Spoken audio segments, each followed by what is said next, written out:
Hi, my name is Brad Fagergren. I'm legal counsel here at Stratus HR, and I wanted to give just a little update about non-compete clauses and restrictive covenants for employees.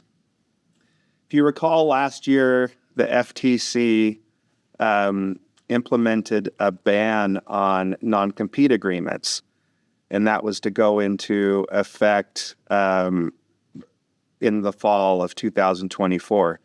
Well, as we know, that was halted, and there's no update to that halt. That is still in effect.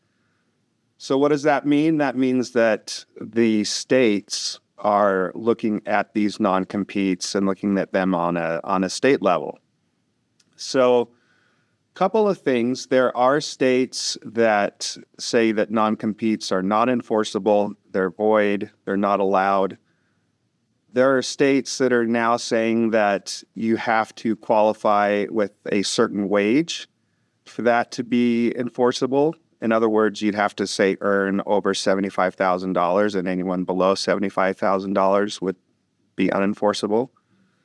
Some are saying that you have to be exempt from overtime for that to be enforceable.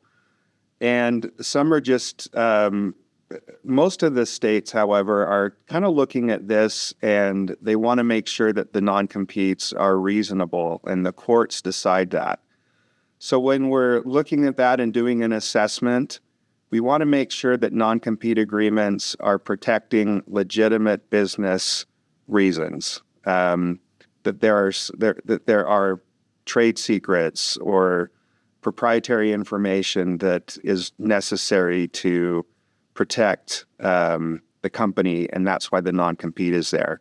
Also, there's a greater chance that the court would find it enforceable if the scope of the duration is proportionate.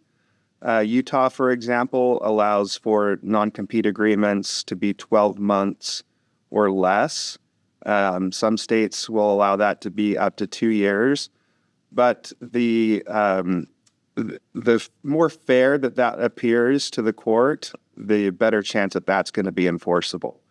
Also, the geographic location, just having a broad ban for an employee to work someplace probably will be scrutinized at a greater level than having a geographic ban that is, say, within a county or a city or a specific state.